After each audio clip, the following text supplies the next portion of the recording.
বিসমিল্লাহির রহমানির রহিম। সুপ্রিয় দর্শক শ্রোতা বৃন্দ, যে যেখান থেকে আজকে আমাদের অনুষ্ঠান দেখছেন, সকলকে জানাই এহসান অ্যান্ড অ্যাসোসিয়েটের পক্ষ থেকে শুভেচ্ছা এবং স্বাগতম। আসসালামু আলাইকুম। অন্য দিনের ন্যায় হাজির হয়েছি আজও আমি অ্যাডভোকেট আমিমুল এহসান নতুন কোনো বিষয় নিয়ে। আর আজকে আলোচনার বিষয় হিসেবে নির্ধারিত হয়েছে নতুন একটি বিষয়, মেইনটেনেন্স বা ভরণ পোষণ কী। আজকের আলোচনা থেকে আপনারা মূলত জানতে পারবেন ভরণ পোষণ কী, স্ত্রীর ভরণ পোষণ, বিবাহ বিচ্ছেদের পরে ভরণ পোষণ, একজন স্ত্রীর ভরণ পোষণ আদায়ের ক্ষেত্রে আইনগত কতটুকু অধিকার রয়েছে এবং একজন স্ত্রীর ভরণ পোষণ আদায়ের ক্ষেত্রে আইনগত কতটুকু সীমাবদ্ধতা রয়েছে, কখন একজন স্ত্রী ভরণ পোষণ পাবেন না এবং সন্তানদের ভরণ পোষণ এ সম্পর্কে মূলত আজকের আলোচনা কভার করবে। ভরণ পোষণ হলো এমন একটি বিষয় যেটা একজন মানুষ তার মৌলিক চাহিদা হিসেবে পেয়ে থাকে, যেমন খাদ্য, বস্ত্র, বাসস্থান, চিকিৎসা ইত্যাদি। এগুলো সবই ভরণ পোষণের হিসেবে অন্তর্ভুক্ত করা যায়। একজন সুস্থ সবল পুরুষ যখন বিবাহ করেন তখন তার সন্তান এবং স্ত্রীর ভরণ পোষণ দিতে তিনি বাধ্য থাকেন এবং এই সকল ভরণ পোষণ তিনি তার বাধ্যবাধকতা বা দায়িত্ব হিসেবেই প্রদান করে থাকেন। এখন আলোচনা করব স্ত্রীর ভরণ পোষণ কী।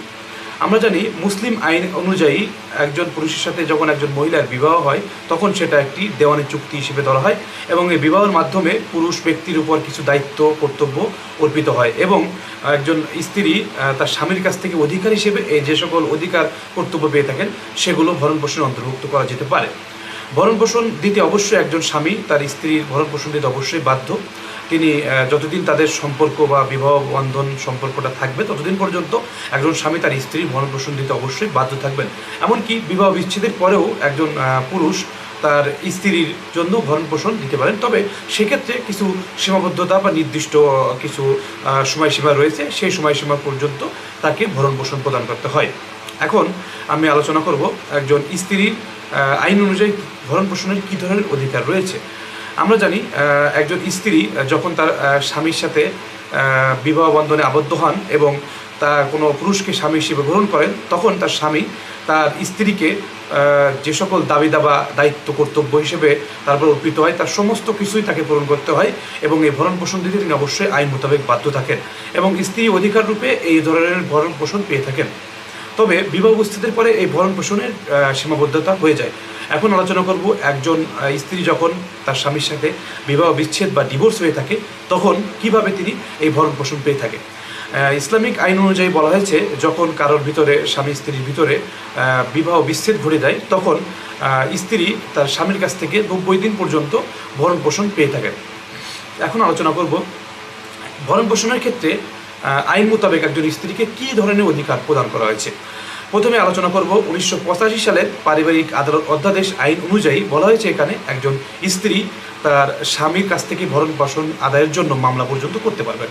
যদি কোনো কারণে তিনি ভরণ পোষণ থেকে বঞ্চিত হয়ে থাকেন সেক্ষেত্রে তিনি আদালতের মাধ্যমে মামলা করে এই ভরণ পোষণ প্রাপ্য হতে পারেন।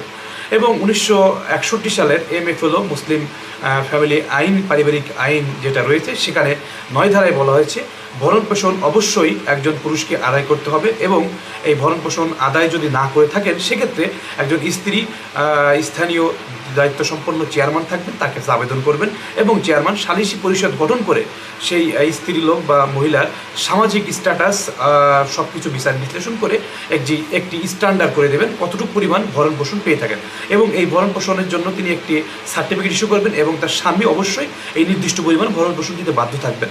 যদি কোনো কারণে এই ভরণ পোষণ দিতে না পারেন সেক্ষেত্রে আইন মোতাবেক এই বকেয়া ভূমি রাজস্বের মতো তার কাছ থেকে ভরণ পোষণটি আদায় করা যেতে পারে। এখন আলোচনা করব ভরণ পোষণের ক্ষেত্রে কী কী সীমাবদ্ধতা রয়েছে। আমরা জানি বাংলাদেশের মতো একটি দেশে একজন স্ত্রী যখন তার স্বামীর কাছ থেকে বিবাহ বিচ্ছেদ ঘটে থাকেন সেক্ষেত্রে তিনি মারাত্মক এবং নানা ধরনের প্রবলেমের সম্মুখীন হন, কিন্তু এখানে বলা আছে যে একজন স্বামী তার স্ত্রীর মাত্র 90 দিনের ভরণ পোষণ দিয়েই মুক্তি পেয়ে থাকেন, কিন্তু সেই স্ত্রী যিনি তালাকপ্রাপ্ত হয়েছেন তার বাকি জীবন এই তালাকের গ্লানি ভোগ করতে হয়, যেটা সামাজিকভাবে তিনি বিভিন্ন প্রবলেমের সম্মুখীন হয়ে থাকেন, যেটা মোটেও কাম্য নয়।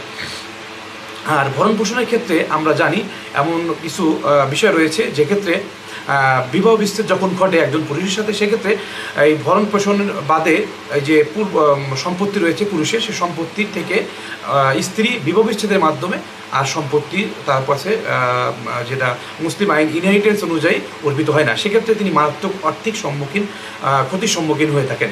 এজন্য আমরা বলতে পারি আইনে যতটুকু অধিকার দেওয়া আছে এটা আরও সংশোধন হওয়া উচিত এবং স্ত্রীকে আরও কিছু অধিকার দেওয়া উচিত। এখন আলোচনা করব সন্ততির ভরণ পোষণ কীভাবে অর্পিত হবে। আইনে সুস্পষ্ট বিধান রয়েছে, একজন সন্তান বা একাধিক সন্তান যাই থাকুক না কেন, কোনো ছেলে সন্তান যদি থাকেন, সে ছেলে সন্তান সাবালক না হওয়া পর্যন্ত তার বাবা তার ভরণ পোষণ বহন করবেন, এবং একজন মেয়ে যতক্ষণ না তাকে বিয়ে দেওয়া হয় ততক্ষণ পর্যন্ত তার বাবা তার ভরণ পোষণ বহন করতে অবশ্যই বাধ্য থাকবেন।